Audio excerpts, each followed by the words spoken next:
বাংলাদেশের প্রান্ত হতে সালাম জানাই হে রাসূল। বাংলাদেশের প্রান্ত হতে সালাম জানাই হে রাসূল। আমার কণ্ঠে কণ্ঠ মিলাই, আমার কণ্ঠে কণ্ঠ মিলাই, তোমার আশিকে কুল, তোমার আশিকে কুল হে রাসূল। বাংলাদেশের প্রান্ত হতে সালাম জানাই হে রাসূল। আল্লাহুম্মা সাল্লি আলা সাইয়্যিদিনা মাওলানা মুহাম্মদ ওয়া আলা আলি সাইয়্যিদিনা রাসূলিনা মুহাম্মদ। বালাগাল উলা বিকামালিহি কাশাফাদ দুজা বিজামালিহি হাসনাত জামিউ খিসালিহি সাল্লু আলাইহি ওয়া আলিহি। আলহামদুলিল্লাহ, সমস্ত প্রশংসা ও তারিফ সেই মহান আল্লাহ সুবহানাহু ওয়া তাআলার পাক দরবারে, যে আল্লাহ তাআলা আমাদেরকে দাসগ্রাম মাদিনাতুল উলুম হাফেজিয়া ও নুরানি মাদ্রাসার উদ্যোগে বিরাট তাফসীরুল কোরআন মাহফিলে কিছু বলার এবং কিছু শোনার জন্য যে আল্লাহ তাআলা তৌফিক দান করলেন, আমরা সেই মহান মনিবের শুকরিয়া আদায় করি। জবান খুলে সকলে পড়ি আলহামদুলিল্লাহ। লক্ষ কোটি দরুদ সালাম বর্ষিত হোক আমাদের পেয়ারা রাসূলের উপরে। আমরা সকলে পড়ি সাল্লাল্লাহু আলাইহি ওয়াসাল্লাম।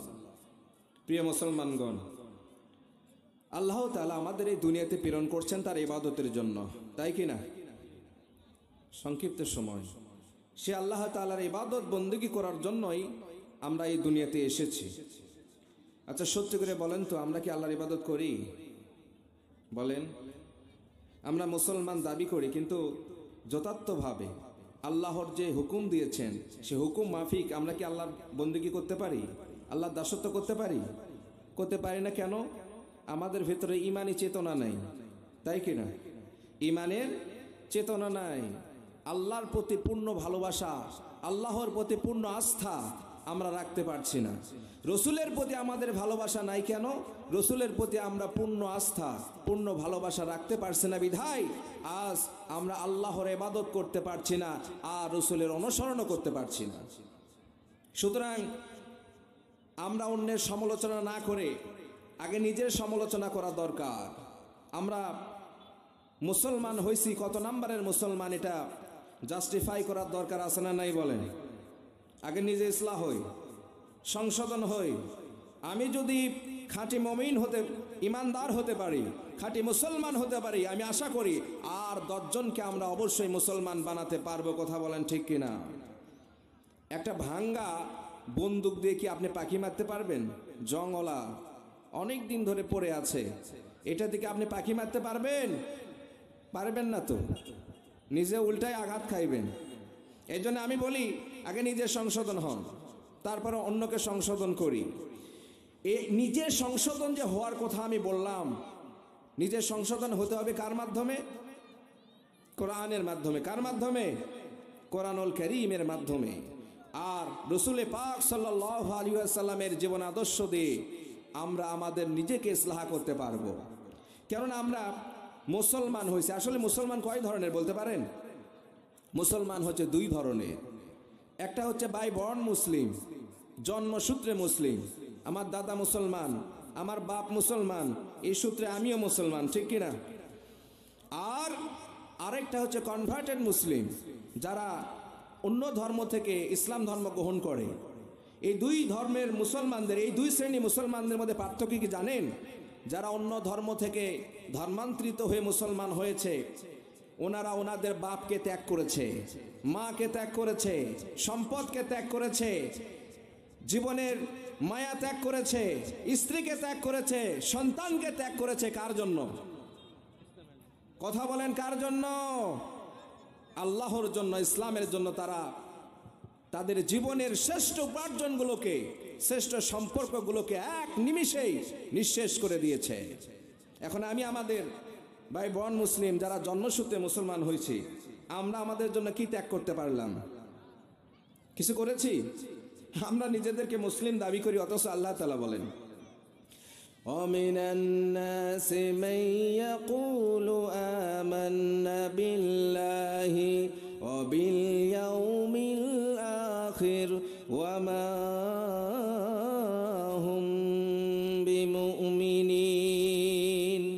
আল্লাহ তাআলা বলতেছেন وَمِنَ النَّاسِ مَن يَقُولُ آمَنَّا بِاللَّهِ, মানুষের ভিতরে এমন কিছু মানুষ আছে যারা বলে যে আমরা আল্লাহর প্রতি ঈমান এনেছি, অবিল ইয়াউমিল আখির, এবং পরকালের প্রতি আমরা ঈমান এনেছি, অথচ আল্লাহ তাআলা বলতেছেন ওয়ামা হুম বিমুমিনিন, মূলত তারা মুমিন নয়। বলেন না নাউযুবিল্লাহ। আমরা কতটুকু ঈমানদার নিজেদেরকে একটু যাচাই না করলে তো হবে না। আজ গোটা বাংলাদেশে মুসলমানের সংখ্যা কত? প্রায় 92%, 90% মুসলমান।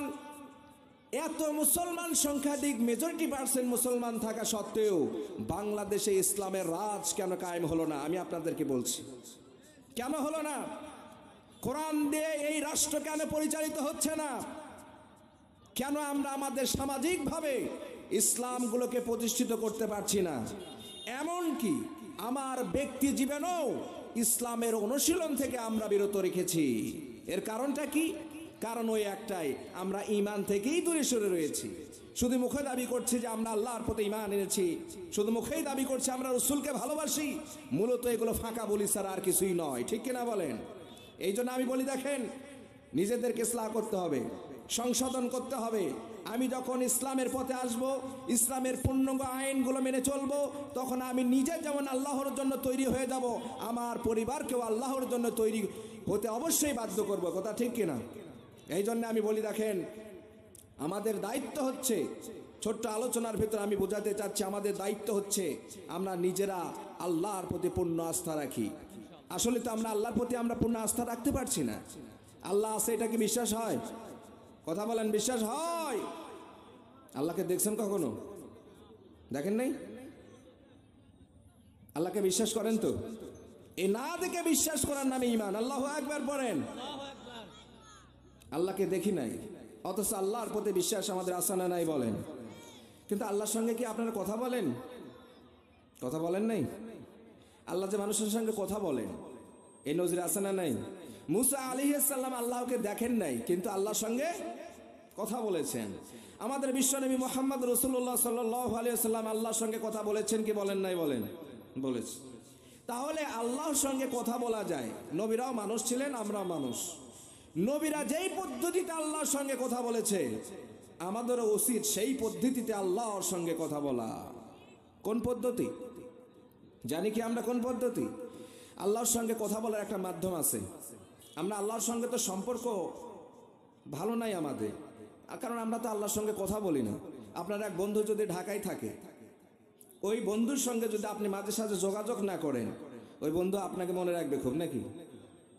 আর আপনিও তো ভুলে যাবেন ওই বন্ধু যদি যোগাযোগ না করে। তাহলে আমরা আল্লাহর সঙ্গে যোগাযোগ করছি না, ফলে আল্লাহর রহমত থেকে, আল্লাহর করুণা থেকে আমরা বঞ্চিত হয়ে যাচ্ছি। প্রিয় হাজিরিন, আল্লাহর সঙ্গে কথা বলার শ্রেষ্ঠ মাধ্যম হচ্ছে আল কোরআন। বলেন সুবহানাল্লাহ। কোরআন কার কথা? চিল্লাই বলেন, কার কথা? আল্লাহর কথা। কোরআন পড়লেই আল্লাহর সঙ্গে কথা বলা হয়, নামাজ পড়লেই আল্লাহর সঙ্গে কথা বলা হয়। কিন্তু বুকে হাত দিয়ে বলি আমরা দিনে কয়বার কোরআনুল কারীম তেলাওয়াত করি, কয় ওয়াক্ত নামাজ আদায় করি? এই যে দেখেন ব্যর্থতা আমাদের কোথায়। পেয়ারা হাজিরিন, সময় শেষ না? আমরা সংক্ষিপ্ত আলোচনার ভেতরে এইটা শিখতে পারলাম, দুনিয়াতে যদি আমরা সফল কাম হতে চাই, তাহলে আমাদের এক নাম্বার দায়িত্ব হচ্ছে নিজেকে আগে সংশোধন করে নিতে হবে ইসলামের জন্য। ইসলামের জন্য যখন আমি নিজে তৈরি হয়ে যাব, তখন আরো 10 জনকে আমি তৈরি করতে পারবো।